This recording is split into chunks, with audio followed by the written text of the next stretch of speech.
Afwan Ustaz, ana mau tanya, apakah mungkin harta seseorang diambil oleh jin? Jika hal itu mungkin terjadi, lalu bagaimana tips-tips agar harta kita aman dari hal tersebut? Jazakumullah khairan wa anta jazakumullah khairan.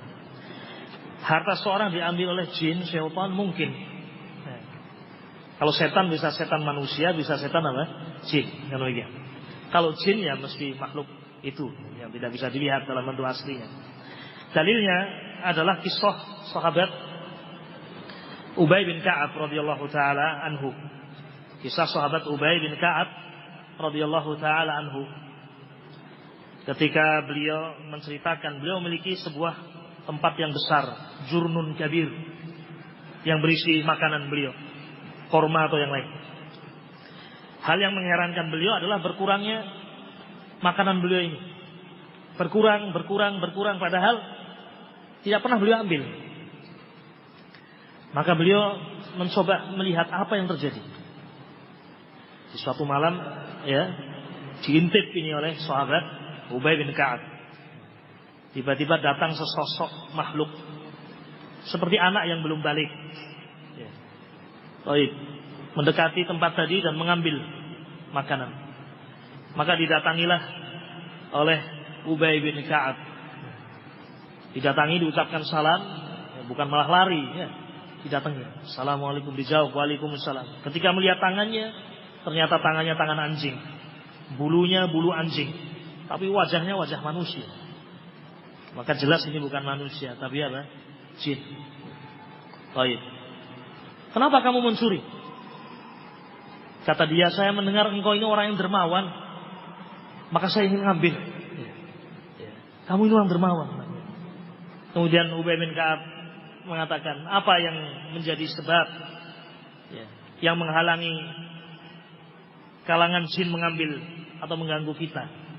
Demikian kata Ubay bin Ka'ab.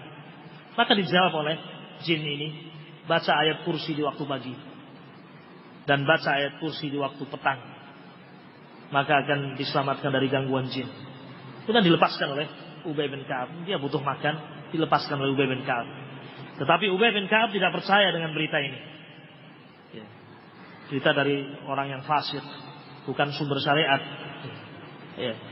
Kemudian Nabi SAW ditanya oleh Ubay bin Ka'ab, diceritakan kejadian ini. Kemudian Nabi SAW membenarkannya.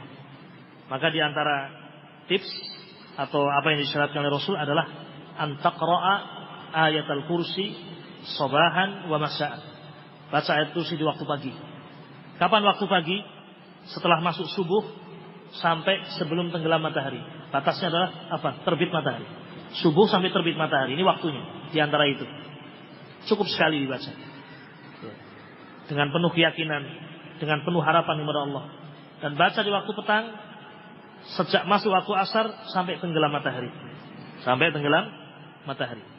Ya, baca itu sebagai wirid antum yaumiyan, setiap hari, sabahan wa masaan. Barang siapa yang membaca ayat kursi di waktu pagi, maka tidak akan diganggu oleh jin sampai sore hari. Barang siapa yang membaca di sore hari, tidak akan diganggu oleh jin sampai pagi hari. Dan seorang membaca Al-Baqarah di rumahnya, tidak akan masuk syaitan ke rumah tersebut.